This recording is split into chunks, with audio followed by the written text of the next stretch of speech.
Bienvenue à vous. Le coup d'envoi de la campagne électorale pour l'élection présidentielle du 7 septembre prochain a été donné hier. Les candidats à cette élection ainsi que leurs représentants ont entamé cette campagne pour expliquer leurs programmes respectifs et convaincre les électeurs à voter en leur faveur en vue de consolider le front interne et booster le développement économique du pays. Le compte rendu avec Emel Bouarba.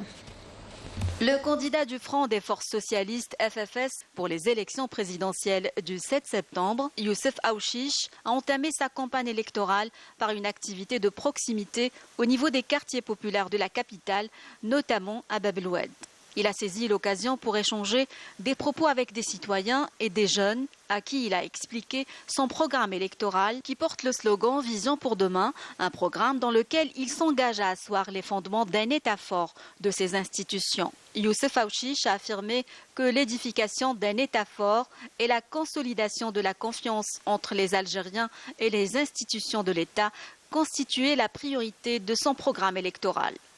Le candidat du FFS s'est engagé à œuvrer en cas de son élection à la magistrature suprême du pays, à réhabiliter les classes moyennes, renforcer le pouvoir d'achat des citoyens et réviser le salaire national minimum garanti pour atteindre les 40 000 dinars.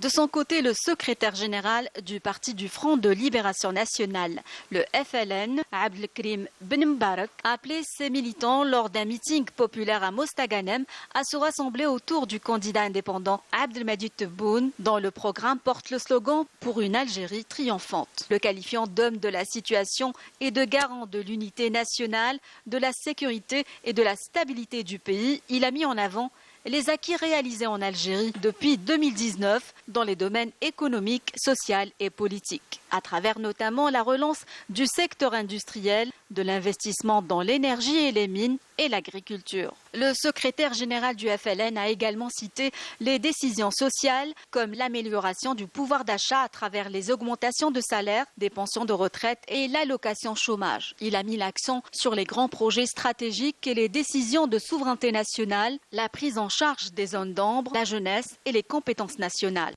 Pour sa part, le candidat du mouvement de la Société pour la paix, Abdelali Hassani Cherif, a entamé sa campagne électorale à partir de la capitale, où il a souligné que son projet politique a placé l'histoire de l'Algérie au centre de ses préoccupations pour poursuivre la voie tracée par les chouhadas et les héros de la résistance. Dans son programme intitulé « Opportunités », Hassan Cherif s'engage à créer de nouvelles opportunités pour le progrès et la prospérité à travers le renforcement du rôle de l'école, de la modération et du juste milieu. Il plaide pour la poursuite du combat pour une mutation démocratique et un partenariat politique incarnant le changement. Le candidat du MSP a mis l'accent sur le volet économique de son programme électoral, affirmant que ce dernier visait à consacrer une économie diversifiée afin d'atteindre l'autosuffisance et la croissance en misant sur l'exploitation des capacités, les compétences nationales